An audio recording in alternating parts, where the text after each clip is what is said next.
Bismillahirrahmanirrahim. Alhamdulillah, kembali kita melanjutkan pelajaran kita dengan membaca doa sebelum salam. Kita akan membaca pembahasan tentang doa sebelum salam. Bagi Bapak Ibu yang sudah memiliki bukunya, silahkan dibuka di halaman 284. Setelah kita membaca sholawat, berikutnya kita akan membaca doa. Dan salah satu di antara tempat yang mustajab untuk berdoa adalah fi duburi kulli salatil maktubah, di bagian belakang dari salat wajib. Nabi SAW menyebutnya fi dubur, dan maksud dari dubur adalah masih bagian, tapi dia berada di ujung belakang. Sehingga pendapat yang lebih tepat dalam masalah ini, berdoa ketika sholat dilakukan di dua tempat. Yang pertama saat sujud, dan yang kedua adalah menjelang salam. Karena menjelang salam itulah yang dimaksud dengan duburus sholat. Kita akan membaca dalam buku. Doa sebelum salam ada dua macam. Yang pertama adalah doa memohon perlindungan dari 4 hal. Dan yang kedua adalah doa permohonan sesuai yang diinginkan oleh orang yang sholat. Yang pertama, doa perlindungan dari 4 hal. Ini kenapa dikhususkan? Karena ada hadis khusus yang berbicara tentang ini. Yang kedua adalah permohonan sesuai yang diinginkan oleh orang yang sholat. Saya sebut permohonan, bisa bentuknya permohonan perlindungan atau permohonan untuk diberi sesuatu. Karena hakikat dari kebahagiaan itu adalah mendapatkan apa yang diinginkan dan terhindari dari apa yang ditakutkan. Sehingga definisi para ulama ketika menyebut al-muflihun, orang yang mendapatkan al-falah, yang disebut oleh Allah, qad aflahal muflihun, qad aflahal mu'minun, sungguh beruntung mendapatkan al-falah, orang-orang yang beriman, adalah mereka yang mendapatkan apa yang diinginkan dan dijauhkan oleh Allah dari apa yang ditakutkan. Kita awali terlebih dahulu dengan membahas doa perlindungan dari 4 hal. Kita dahulukan doa bagian ini karena doa ini sangat ditekankan. Lafaz doanya insyaallah jamaah saya yakin sudah banyak yang hafal. Allahumma inni a'udzubika min adzabi jahannam wa min adzabil qabri wa min fitnatil mahya wal mamati wa min syarri fitnatil masihid dajjal. Ya Allah, aku berlindung kepadamu. Allahumma inni a'udzubika, aku berlindung kepadamu, min adzabi jahannam, dari azab jahannam, wa min adzabil qabri, dari azab kubur, wa min fitnatil mahya wal mamat, dari fitnah kehidupan dan kematian, wa min syarri fitnatil masihid dajjal, dan dari kejahatan fitnah dajjal. Nabi SAW memerintahkan kita untuk membaca doa ini seusai tasyahud akhir, maksudnya adalah setelah membaca sholawat. Sebagaimana dinyatakan dalam hadis dari Abu Hurairah radhiyallahu anhu, Rasulullah SAW bersabda, "Idza faragha ahadukum minat tasyahudil akhir," kalau kalian sudah selesai membaca tasyahud akhir, dalam arti sudah selesai sampai membaca sholawat, "Falyata'awwadz billahi min arba'," maka mintalah perlindungan kepada Allah dari 4 hal. Lalu Nabi SAW mengajarkan kalimat di atas, Allahumma inni a'udzubika min adzabi jahannam wa min adzabil qabri, sampai akhir doa. Baik. Para pemirsa bisa memperhatikan di sini ada perintah falyata'awwad. Falyata'awwad. Dalam kalimat liyata'awwad, falyata'awwad, maka di situ ada yata'awwad. Di sini ada lamul amr. ada lamul amr. Nggak kelihatan. Saya ganti biru. Ada lam di sini ya. Dan ini merupakan lam al-amr. Lam yang menunjukkan perintah.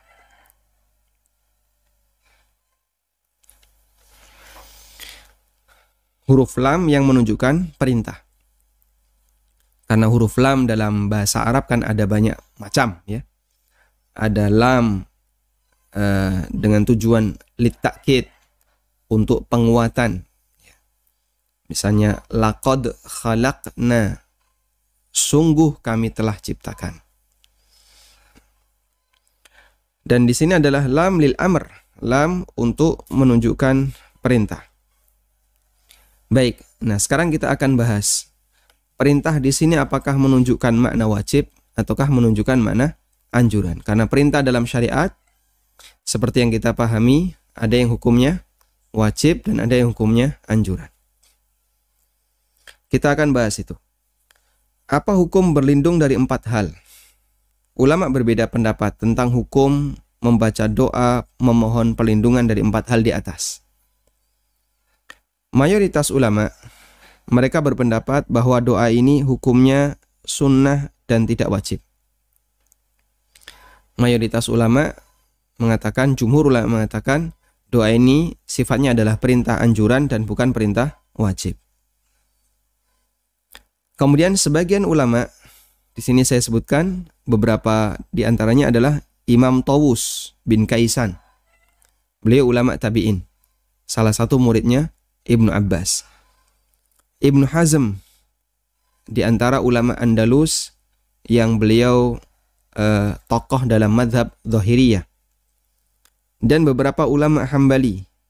Mereka berpendapat bahwa membaca doa ini hukumnya wajib.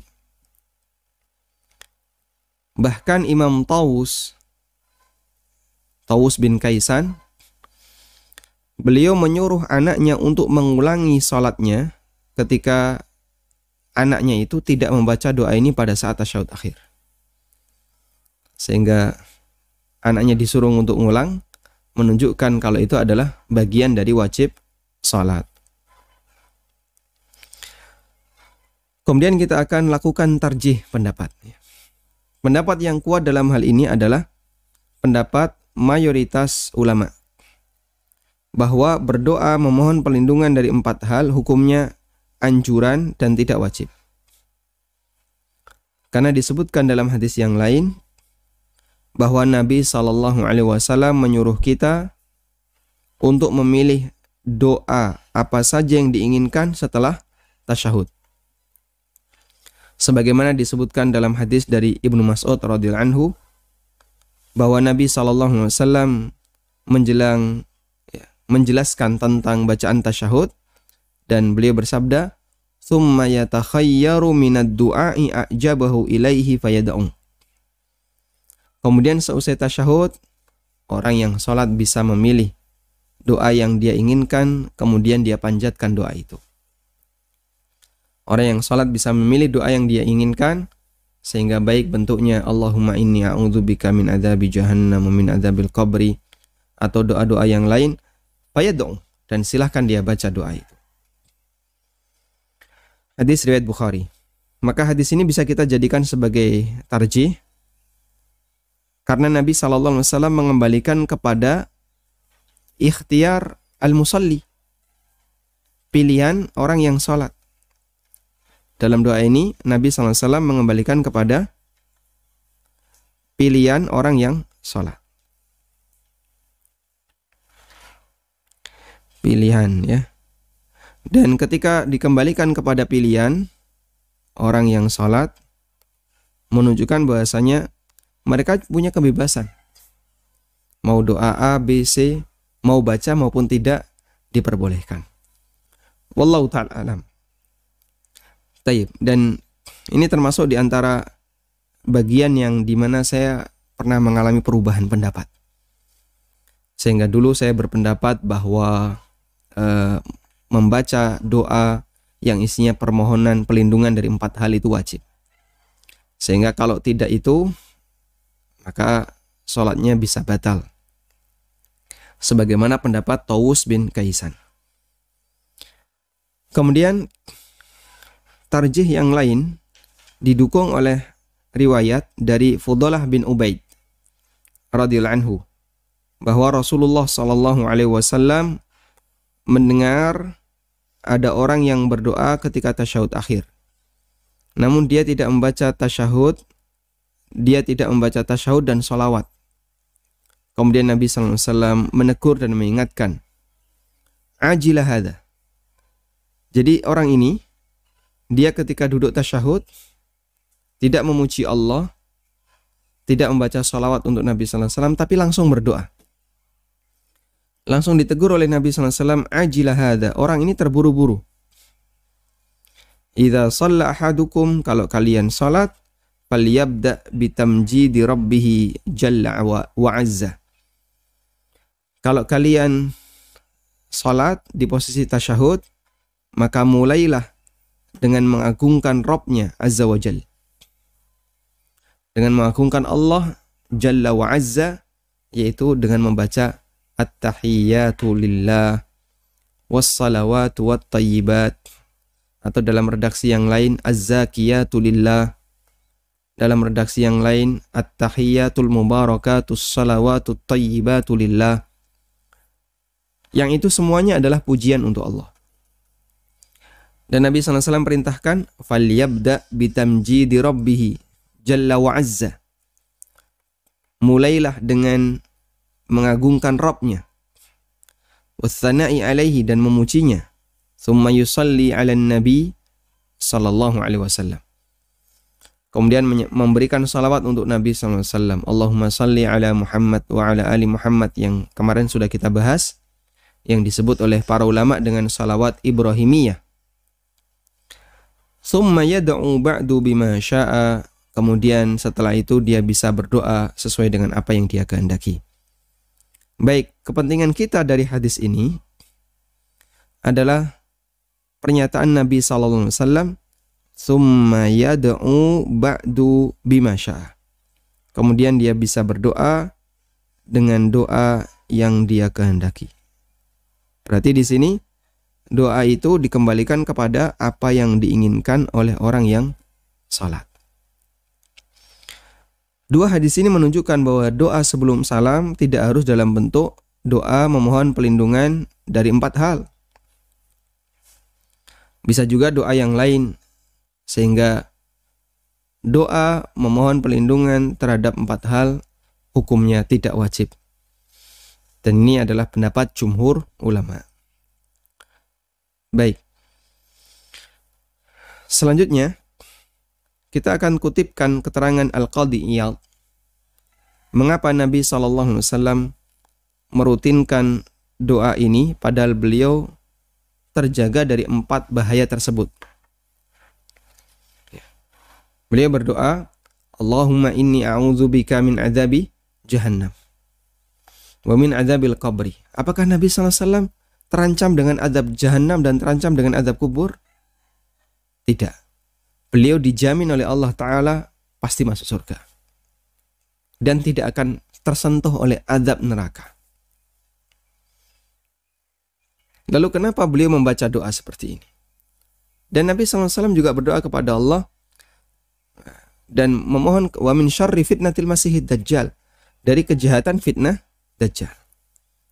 Padahal beliau tidak ketemu dajjal, karena ketika dajjal itu muncul Rasulullah SAW sudah meninggal dunia. Al-Qadhi Iyad menjelaskan hal ini. Wa du'aun Nabi sallallahu alaihi wasallam wasti'adzatuhu min hadhil umur. Doa Nabi sallallahu alaihi wasallam dan permohonan pelindungan beliau dari 4 bahaya ini. Allati qad ufiya minha, padahal beliau sudah dilindungi oleh Allah, sudah dijaga oleh Allah darinya. Wa usima minha, dan beliau dilindungi darinya. Innama fa'alahu liyaltazima khawfallahi ta'ala wa i'dhamahu wal iftiqara ilaihi. Beliau lakukan itu untuk selalu agar selalu menjaga perasaan takut kepada Allah, mengagungkan Allah, dan selalu merasa butuh kepada Allah Subhanahu wa taala. Masya Allah. Jadi Nabi SAW kenapa masih berdoa kepada Allah minta perlindungan dari neraka? Beliau berdoa kepada Allah memohon agar diberi hidayah. Nabi SAW minta hidayah enggak? Minta tidak? Minta. Di mana Pak? Beliau baca Fatihah dalam salat. Ihdinas siratal mustaqim.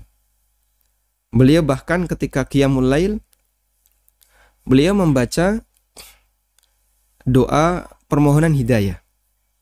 Ya, sebagaimana dalam doa iftitah ketika qiyamul lail. Allahumma rabba Jibril wa Mikail wa Israfil fatiras samawati wal ard alimal ghaibi wasyahada anta tahkumu baina ibadika fima kanu fihi yakhtalifun ihdini lima ikhtulifa fihi minal haqqi biiznik. Beliau mohon kepada Allah, ihdini lima ikhtulifa fihi minal haqqi biiznik. Berikanlah aku petunjuk ya Allah. Lima ikhtulifa fihi, terhadap perkara yang diperselisihkan oleh masyarakat. Terhadap perkara yang diperselisihkan oleh masyarakat. Dan kita betapa butuhnya doa seperti ini.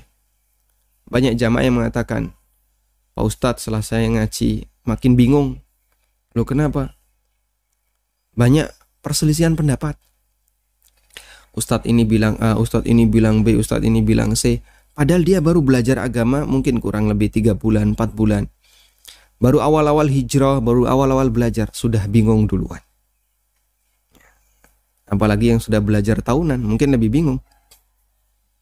Apa Ustadz nggak bingung yang sudah tahunan belajar? Saya yang baru 4 bulan aja sudah mendengar banyak perbedaan pendapat, sudah merasa bingung. Dan itu komentar umum ya, yang disampaikan oleh masyarakat. Kalau kita menyadari bahwasanya perbedaan pendapat itu sebuah realita yang tidak bisa dihindari dalam kehidupan. Dan kita ada di tengah mereka. Kita ada di tengah perselisihan pendapat itu. Kalau dulu masyarakat awam secara umum mereka memahami sing jenenge agama, dalam agama ini hanya ada 2 pendapat. Kalau enggak NU Muhammadiyah. Itu sudah bikin bingung di masyarakat. Yang ini bilang A, yang ini pendapatnya B, yang ini pendapatnya C. Maka kita butuh hidayah dari Allah. Dan Nabi SAW mengajarkan, ihdini lima ikhtulifa fihi minal haqqi biiznik. Berikanlah aku petunjuk terhadap perkara yang diperselisihkan, lima ikhtulifa fihi, terhadap perkara yang diperselisihkan, minal haqqi, sehingga aku bisa tahu kebenaran. Lalu kenapa Nabi SAW membaca doa seperti ini? Padahal beliau orang yang diberi oleh Allah petunjuk yang paling sempurna di tengah umat ini. Jawabannya adalah ini ya. Liyaltazimal khaufallah, ya, dalam rangka untuk menjaga perasaan selalu takut kepada Allah, mengagungkan Allah, dan selalu merasa butuh kepada Allah Subhanahu wa ta'ala. Sehingga doa Nabi SAW adalah penyempurna ubudiyah yang beliau lakukan. Masya Allah. Penyempurna ubudiyah yang beliau lakukan. Anda catat ini ya.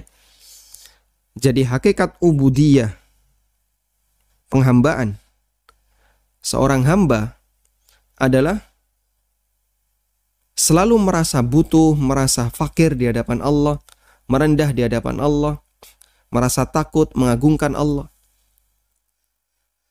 Maka ketika Nabi SAW berdoa dengan redaksi doa yang itu isinya Nabi SAW sudah mendapatkan jaminan, itu bagian dari penyempurna ubudiyah beliau sallallahu alaihi wasallam. Kemudian manfaat yang lain kata Qadiyat adalah walitaqtadiya bihi ummatuhu waliyubayyina lahum sifatad du'ai wal mahammi minhu. agar mereka atau para umat beliau bisa mengikuti beliau, dan beliau menjelaskan bagaimana cara doa, ya, bagaimana cara doa yang harus dibaca ketika itu. Wa minal muhim, dan bagian yang terpenting, ya, dari doa itu. Baik. Karena itu jamaah yang dimuliakan Allah Subhanahu wa taala, kita pahami bahwa setiap ada doa yang dibaca oleh Nabi SAW, dirutinkan oleh beliau, padahal beliau sudah dijaga oleh Allah dari bahaya dalam doa itu, atau sudah diberikan oleh Allah dalam redaksi doa itu, maka fungsinya ada dua, kata Al-Qadhi Iyad, atau ada tiga, ya. Pertama, itu bagian dari penyempurna ubudiyah Nabi SAW. Yang kedua, dalam rangka memberikan contoh bagi umatnya. Dan yang ketiga, penjelasan tentang tata cara atau redaksi doa. Penjelasan tentang redaksi doa. Misalnya Nabi SAW meminta kepada Allah, Rabbighfirli, ya Allah ampunilah aku. Padahal beliau sudah diampuni oleh Allah Subhanahu wa taala. Ya. Sebagaimana dalam riwayat ketika beliau tahajud sampai kaki beliau bengkak, Rasulullah SAW ditanya, Anda melakukan seperti ini? Wa qad ghafarallahu laka ma taqaddama wa ma ta'akhkhar. Padahal Allah telah mengampuni dosa-dosa Anda yang telah lewat maupun yang akan datang. Tapi Nabi SAW masih sering memohon ampunan kepada Allah. Beliau beristighfar berapa kali sehari? Berapa kali? Ya ayyuhan nas, tubu ilallah, fa inni astaghfiru ilaihi wa atubu ilaihi fil yaumi mi'ata marrah. Beliau perintahkan kita, wahai manusia, rajinlah bertobat kepada Allah, karena dalam sehari aku membaca taubat dan istighfar 100 kali. Beliau membaca Rabbighfirli wa tub alayya innaka antat tawwabur rahim. Rabbighfirli wa tub alayya. Rabbighfirli wa tub alayya. Ya Allah, ampunilah aku dan terimalah taubatku. Tayyib. Selanjutnya kita akan membaca tafsir dari doa. Kalimat Allahumma inni a'udzubika. Ya Allah, aku berlindung kepadamu.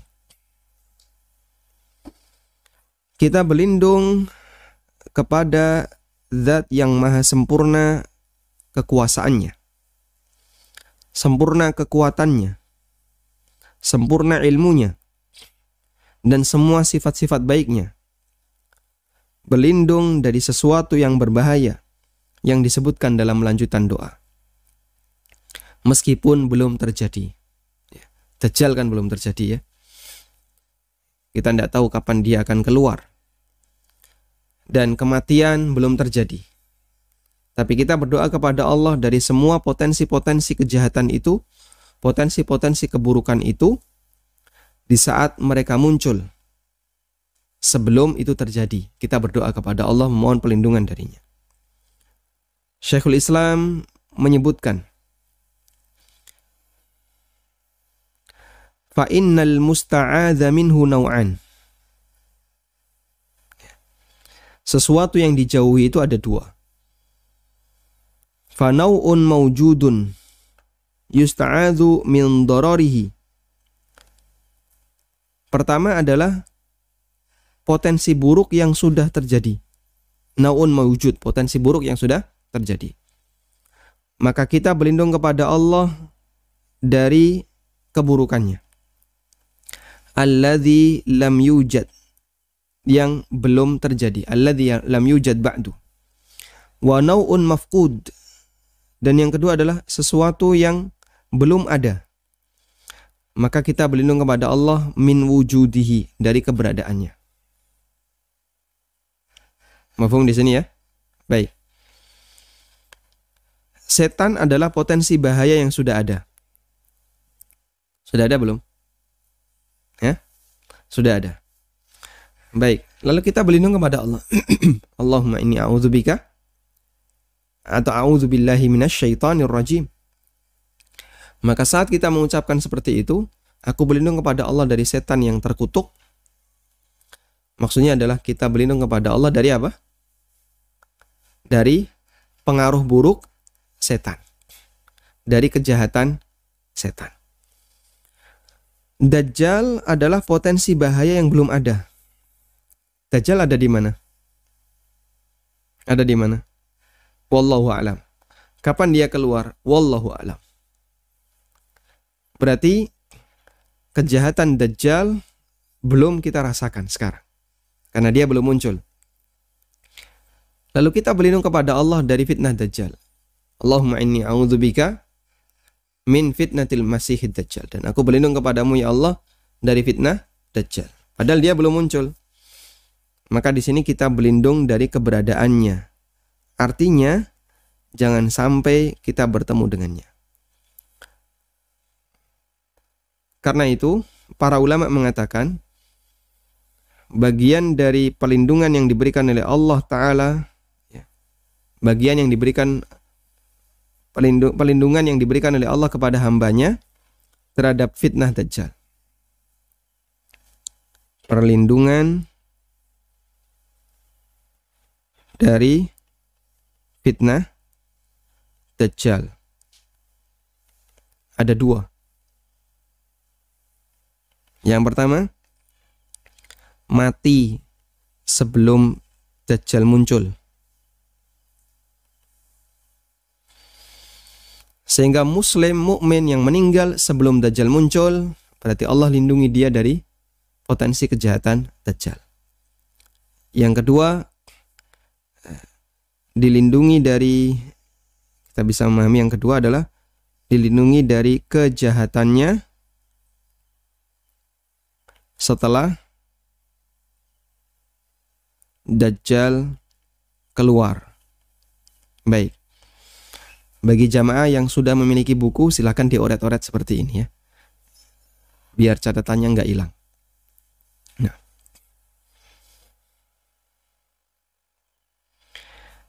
Sehingga ketika kita berlindung kepada Allah untuk sesuatu yang sudah terjadi, itu adalah kita berlindung jangan sampai kita terkena dampak buruknya. Tapi untuk sesuatu yang belum terjadi, kita berlindung semoga tidak terkena kejadian itu. Baik. Dalam memohon pelindungan dari potensi bahaya itu ada dua ya. Memohon pelindungan dari potensi bahaya ada dua.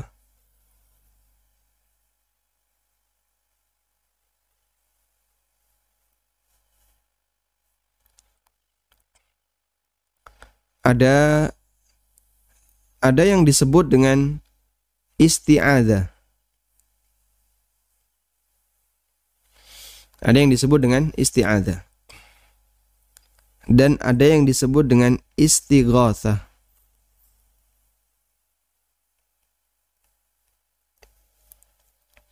Ada isti'adzah, ada istighatsah. Isti'adzah itu berlindung sebelum kita terkena dampak. Berlindung sebelum terkena dampak.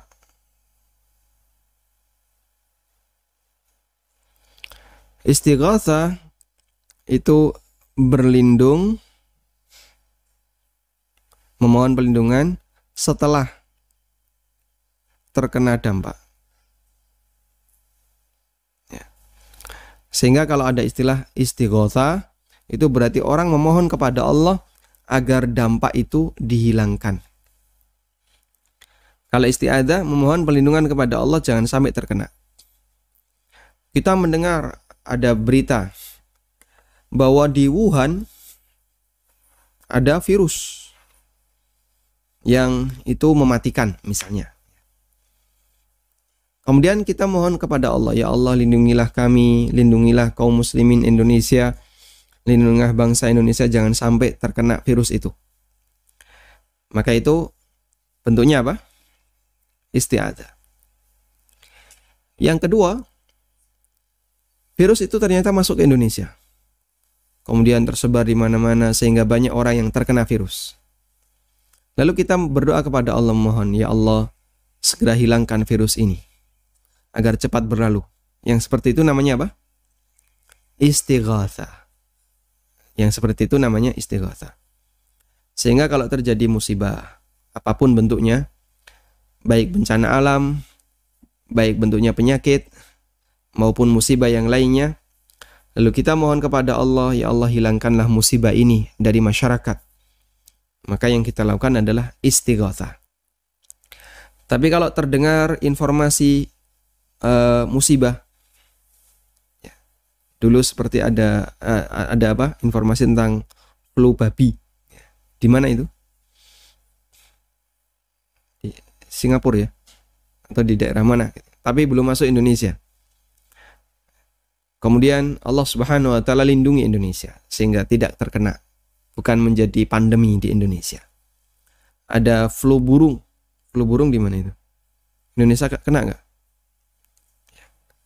Kena tapi tidak merata, paling cuman 1-2. Allah lindungi. Tayyib. Kita kembali ke sini. Sehingga isti'adzah untuk sesuatu yang belum terjadi, maka kita mohon kepada Allah agar kita dilindungi oleh Allah, agar jangan sampai bertemu dengannya. Min adzabi jahannam, dari azab jahannam. Jahannam merupakan salah satu nama neraka. Dan nama neraka itu banyak. Ada jahannam, ada sakor, ada hawiyah, ada apa lagi?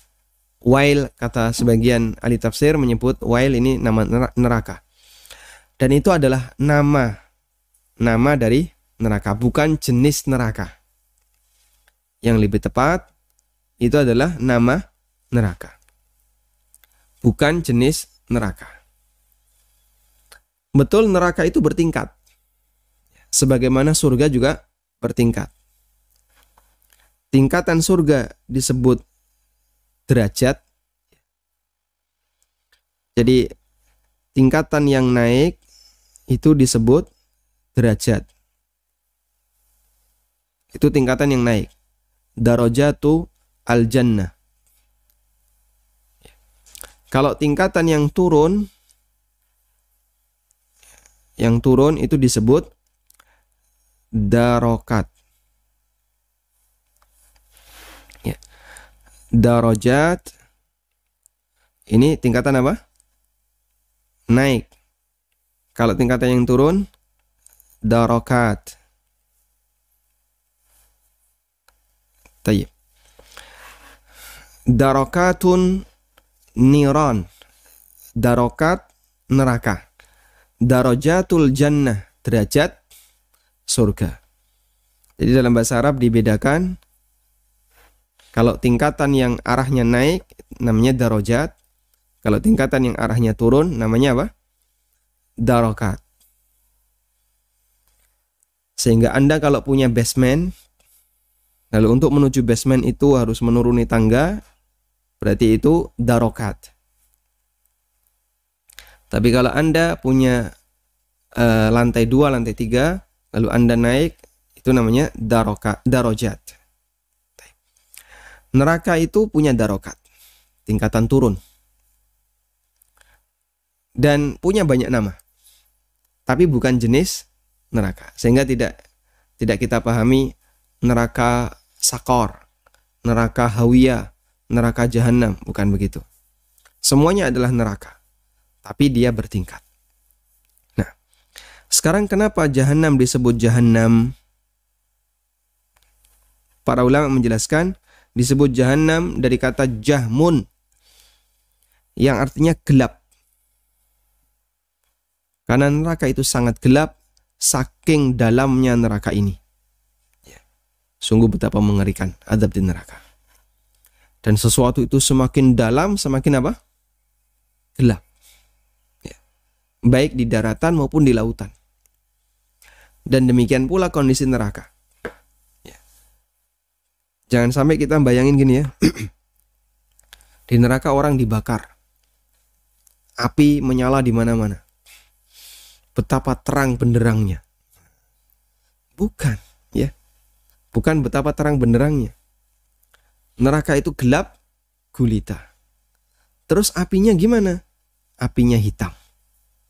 Saking panasnya. Ya. Tapi dalam spektrum cahaya itu Pak, yang panas kan putih ya. Mechiko, Hibiniu, apu ya. Hitam paling panas. Sehingga saking panasnya sampai suasananya menjadi sangat hitam. Itu penjelasan sebagian ulama tentang kenapa neraka disebut Jahannam. Selanjutnya wa min adzabil qabri. Dan kita berlindung kepada Allah dari azab kubur. Adzabul qabri haqqun. Azab kubur itu benar adanya. Meskipun ada sebagian orang yang meragukan. Dan alasannya adalah karena hadis yang berbicara tentang azab kubur itu hadis ahad. Dan hadis ahad dalam masalah akidah tidak diterima. Tapi ini jelas alasan yang menyimpang. Karena hadis ahad dan mutawatir itu bukan pembahasan diterima dan tidak diterima. Hadis ahad dan mutawatir itu pembahasan dari sisi melihat berapa jumlah perawinya. Karena mutawatir yang statusnya dhaif, yang tidak diterima banyak. Karena mutawatir itu kan intinya tersebar banyak di masyarakat. Padahal Nabi SAW tidak pernah mensabdakannya. Kemudian bentuknya bisa beraneka ragam. Diberikan kepada kafir maupun mukmin yang bermaksiat. Sehingga azab kubur itu ada banyak bentuk.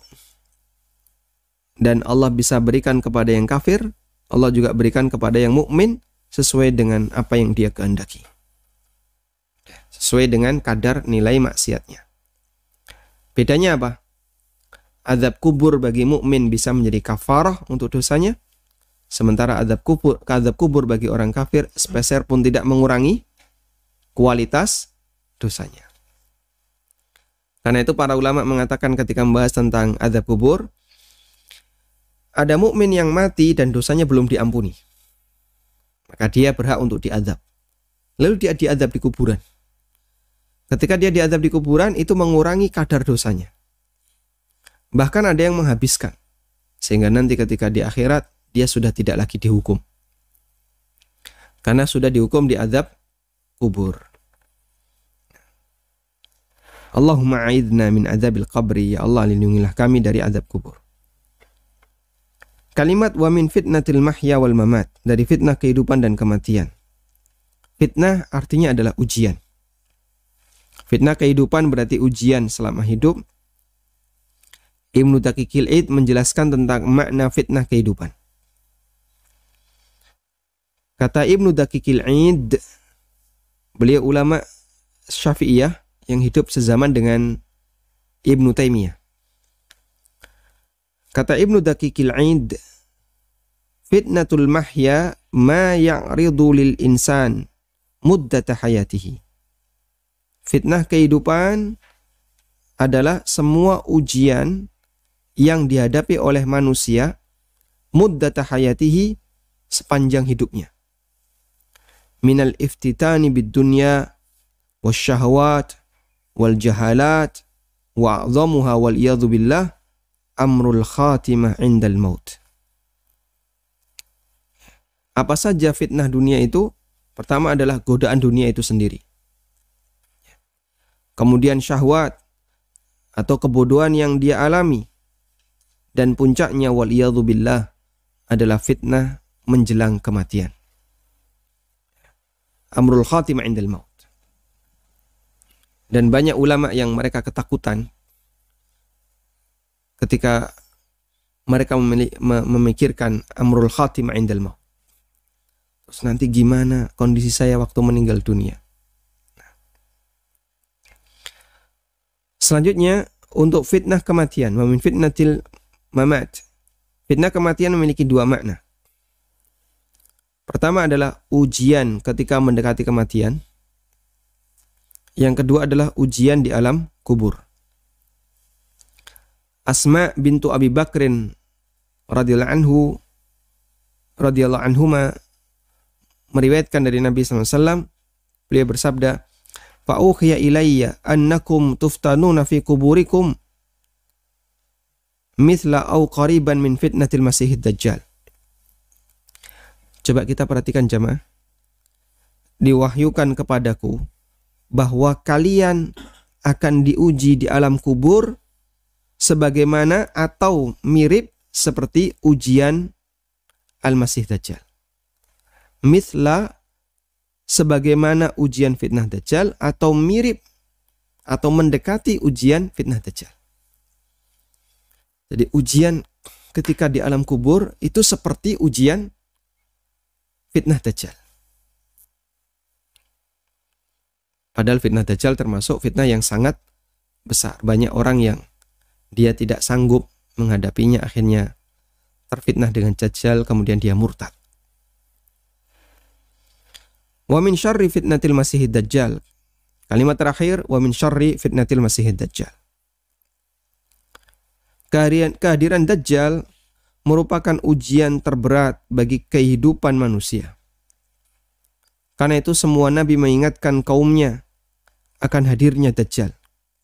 Padahal dia tidak muncul kecuali setelah diutusnya nabi terakhir. Sehingga nabi-nabi masa silam mereka ingatkan umatnya akan ada Dajjal, bahaya Dajjal. Padahal nggak mungkin mereka ketemu Dajjal. Karena Dajjal itu pasti akan muncul setelah diutusnya siapa? Nabi Muhammad SAW. Ibnu Umar bercerita, qama Rasulullah SAW finnas. Rasulullah SAW pernah berkhutbah di hadapan para sahabat. Fa'athna 'ala Allah bima huwa ahlu. Beliau memuji Allah, thumma dzakara Dajjal, lalu beliau bercerita tentang Dajjal. Faqala, beliau bersabda, inni unzirukumuhu wa ma min nabiyyin illa wa qad andara qaumahu laqad andarahu nuhun qaumahu. Aku ingatkan kalian tentang bahaya Dajjal, tentang kedatangan Dajjal. Dan tidak ada satupun nabi kecuali mereka ingatkan kaumnya akan datangnya Dajjal, termasuk Nabi Nuh alaihissalam. Ya. Padahal Nuh tidak mungkin ketemu Dajjal. Menunjukkan apa? Bahaya Dajjal. Ya. Anak kecil yang dia untuk menuju dewasa itu masih jauh. Kadang kita sudah ingatkan, awas, hati-hati ya, kamu jangan ke sana. Hati-hati, kamu jangan ke sana. Berkali-kali kita ingatkan seperti itu. Padahal dia belum bisa ke sana. Misalnya ke sana, ke sebuah tempat yang kita anggap itu tempat berbahaya. Tapi sering kita ingatkan agar tertancap dalam hatinya kalau itu adalah sebuah potensi bahaya. Sekarang kita akan lihat makna Dajjal. Dajjal secara bahasa dari kata ad-dajlu, yang artinya samar. Ya. Jadi kalau ada kata yang terdiri dari tiga huruf, dal, jim, lam, itu maknanya nggak jelas. Maknanya nggak jelas. Kok bisa maknanya nggak jelas? Maksudnya memang maknanya nggak jelas, bukan nggak punya makna, bukan ya? Malam itu dalam bahasa Arab disebut dengan ad-duljah. Salah satu di antara bahasa Arabnya malam adalah ad-duljah. Wa syai'un min ad-duljah. Nabi SAW pernah mengarahkan agar kita sholat malam, itu beliau sebut dengan ad-duljah. Kenapa malam disebut duljah? Karena malam itu gelap.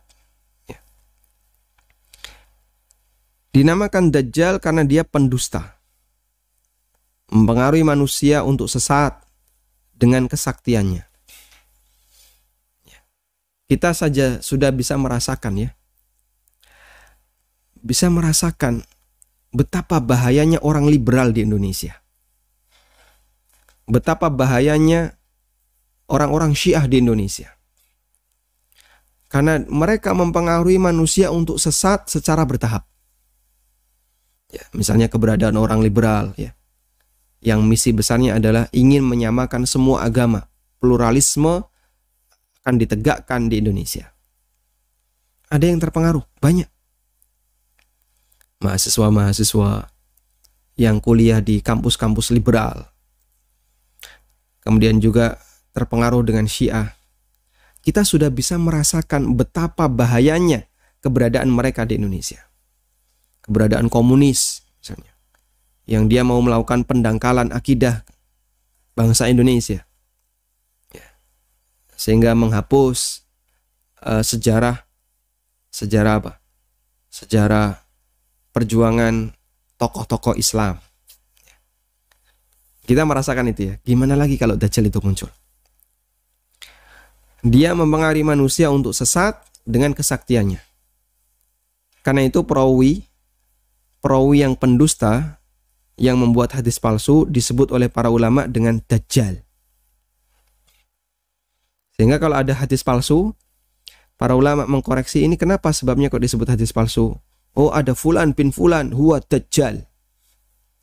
Fulan bin fulan ini Dajjal. Kenapa? Dia tukang pendusta. Baik, sekarang kita beralih ke gelar Al-Masih. Kenapa Dajjal digelari Al-Masih? Dan ada dua manusia yang digelari Al-Masih. Pertama siapa? Isa. Yang kedua, Dajjal. Al-Masih punya dua makna. Dulu sudah pernah kita bahas ini, ya. Yang pertama adalah Al-Masih, yang artinya yang dia menjadi subjek, artinya sang pengusap. Al-Masih, sang pengusap. Karena dia mengusap permukaan bumi dengan mendatangi semua daerah di bumi kecuali Mekah dan Madinah. Sehingga Dajjal disebut Al-Masih karena dia mengusap seluruh permukaan bumi. Sebagaimana Nabi SAW pernah sebutkan, ya, ma min ardin illa sayata'uhu Dajjal. Gak ada satupun permukaan bumi ini pasti akan diinjak oleh Dajjal. Kecuali di mana? Mekah dan Madinah. Ya. Dan itu pun ketika Mekah dan Madinah Dajjal nggak bisa keluar, dia menggetarkan kota itu. Lalu akhirnya siapa? Orang-orang munafik keluar. Yang ini adalah para pengikut Dajjal, nggak bisa sembunyi di dalam Madinah. Digetarkan sehingga Madinah itu terjadi gempa. Mereka ketakutan keluar dari Madinah. Nah, begitu keluar dari Madinah jadi pengikutnya Dajjal. Sehingga tidak ada yang selamat kecuali mereka yang dilindungi oleh Allah Subhanahu wa taala. Yang kedua bermakna mamsuh. Artinya dia sebagai objek, ya. Artinya yang diusap. Karena mukanya terusap sebelah kanan, buta sebelah matanya. Jadi muka Dajjal tidak seperti kita, kan? Kita ada cekungan, ada tonjolan, dan simetris kanan kiri. Ya. Coba simetris nggak? Digerayangi gini, simetris, ya. Kanan kirinya simetris. Dajjal rata sebelah. Cakep nggak? Cakep nggak, Mas? Menakutkan, ya. Dajjal itu menakutkan. Dan para ulama mengatakan, kenapa Dajjal itu penampilannya menakutkan? Untuk membuktikan di hadapan manusia, kayak gini kok ngaku Tuhan. Dan tidak mungkin Tuhan kok sifat fisiknya penuh dengan kekurangan. Ya. Mukanya, penampilannya menakutkan, kakinya O, rambutnya keriting ikal. Kayak gini kok Tuhan. Tuhan kok penuh dengan kekurangan. Yang namanya Tuhan itu ya harusnya cakep, ya, sempurna fisiknya, zatnya sempurna, indah untuk dipandang. Itulah Tuhan. Nah, Tuhan kok medeni kayak gini, ora payu. Tapi karena kesaktiannya, karena kehebatannya, dan pinter ngomong itu Dajjal, banyak orang terpengaruh. Sehingga banyak yang menjadi pengikutnya. Wallahu ta'ala alam. Walhamdulillahirabbil alamin. Kita sudah selesai membahas tentang doa perlindungan dari 4 hal. Semoga Bapak Ibu bisa rutinkan dan hadirkan ya semangat tadi ya yang kita bahas dalam tafsirnya. Kita mohon perlindungan dari Jahannam karena betapa dahsyatnya Jahannam, dari fitnah kubur yang disebut oleh Nabi sallallahu alaihi wasallam seperti fitnah Dajjal. Kita juga mohon perlindungan dari apa? Fitnah kehidupan dan kematian dengan rincian seperti yang disebutkan oleh Ibnu Daqiqil Aid. Dan kita mohon perlindungan kepada fitnah puncak yaitu fitnah Dajjal. Wallahu ta'ala alam wa sallallahu ala nabiyyina Muhammadin wa ala alihi wa sahbihi wa sallam.